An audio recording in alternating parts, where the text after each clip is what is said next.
Hello and welcome to our Citrus Bites election special from our offices in Sevenoaks. Today is all about what does it mean for your money. So we now know that the result of the 2024 UK general election is that Labour have won a significant majority and that Sir Keir Starmer is shortly to be sworn in as the next Prime Minister. The other thing that is extremely likely right now is that Rachel Reeves is likely to be appointed as the first female Chancellor of the Exchequer. So we're expecting that to be announced shortly as well. And when you look at the result, political party aside for a moment and looking at the financial implications, actually everything has responded relatively calmly right now. And that's most likely because both Sir Keir Starmer and Rachel have been working very hard together with a lot of the regulatory bodies over the last year in terms of articulating and agreeing and developing an understanding of what their policies are likely to mean from a financial perspective for the UK. So like I say, I'm going to talk a bit more in a moment actually about what we're seeing financially. But to understand what it's likely to mean for your money, it's worth starting by looking at what are those 5 missions, which is widely expected to be where the Labour Party will start with their actions. So let's have a look at the 5 mission statements that were made. Number 1, kickstarting economic growth. So that's about securing the highest sustained growth in the G7, a very bold commitment. Number 2, make Britain a clean energy superpower. Number 3, take back our streets. Number 4, break down barriers to opportunity at every stage. And number 5, build an NHS fit for the future. So those are the things that we do know about. So what does it mean in terms of the detail behind it? Financially, let me talk about what we do know. And I guess one of the difficulties right now is the what we don't know and what hasn't been said. In some ways, what we do know and what has been said is the easier part. So in terms of what we do know and what has been said, first of all, VAT on private school fees. So that's something that's been talked about a lot. We're waiting for confirmation as to when the autumn statement is going to be, but that has been widely debated over the last few months in terms of a policy that's going to be coming in, as is some kind of windfall tax on the oil and gas industry. So those are 2 things that have been talked about a lot that link to those 5 mission statements that we know about. In terms of taxes, what do we know about? Well, Labour have ruled out increases to national insurance and to VAT, and they've also agreed not to raise income tax on working people. So that's holding at current rates.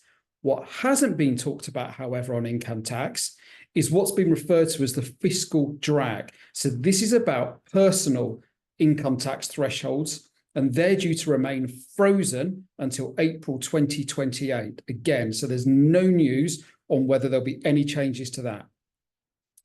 The other area that's been rather quiet, there's been no reference in terms of inheritance tax. Indeed, all of the main parties stayed away from any debate around inheritance tax during their campaigning.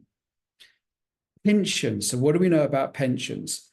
So the Labour Party, during their manifesto, they did agree to maintain the triple lock, but they also agreed to a review of the pension landscape.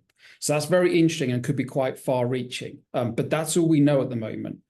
There was no reference to the reintroduction of the lifetime allowance, but there is a lot of debate without any further information. There's just been debate and speculation about whether there'll be a change to pensions tax relief going forward. But in all fairness, that's a topic that's probably been talked about for each of the last 5 or 7 or even more years during the Conservative Party reign. So again, being talked about there. Another one that's been remarkably quiet during the manifesto and during campaigning is capital gains tax. So with capital gains tax, the risk here is that we may well indeed find that the absence of any conversation about it means it is an area that could be focused on during the autumn statement. So at a headline level, those are the bits we know about. Very little is actually concrete, apart from those bits I said were talked about before and the commitments that were made. I think it's those areas that weren't talked about that's going to be interesting as we head through to the autumn statement and beyond.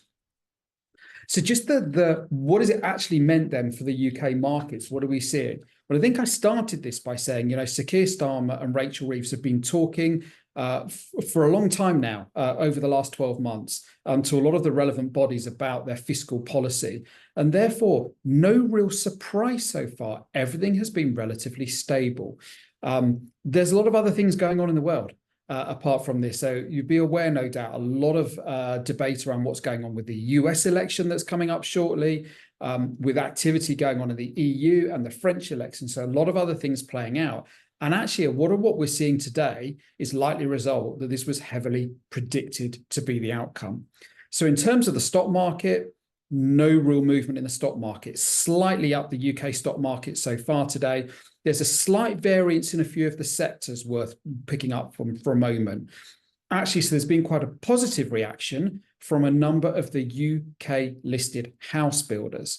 And that's likely to be because there's been quite a strong debate over making property more affordable as part of the manifesto, which is likely to involve a relaxation of the planning rules. So as a result of that, we've seen some quite positive movement in the share prices from a number of UK listed house builders. On the flip side, I mentioned before about potential windfall tax. So there's a slight weakness being seen in some of the oil and gas producers, so companies like BP and Shell, but a very minor weakness. Again, this potential windfall tax is not new news. It's been something that's been publicized quite heavily. Sterling. So, I guess ultimately sterling is a reflection of what's the confidence in the UK. Actually, sterling has been on a pretty positive journey so far this year, interestingly. And there's no real movement this morning. It's marginally stronger against the euro and against the dollar. So everything is relatively calm. Potentially good news if you're looking to go on holiday. Your pound may help you go slightly further. But most importantly, no real movement in sterling, no real movement in the UK stock market, no real movement in the bond market. Stable at this point is good. So there we go. That's a very quick summary of what we're seeing so far today. That's probably my main summary I would leave you with. Very calm. Now, however, it would be really good to understand more about both the UK implications from a financial perspective and indeed what the worldwide events are likely to mean for us over the next 4 to 6 months.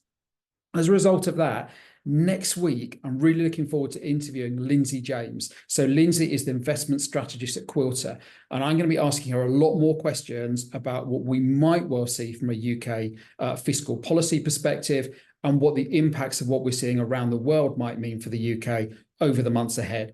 We'll make sure that's made available to you at the latter part of next week, as soon as I've had that meeting with Lindsay. Until then, thanks for watching and bye for now.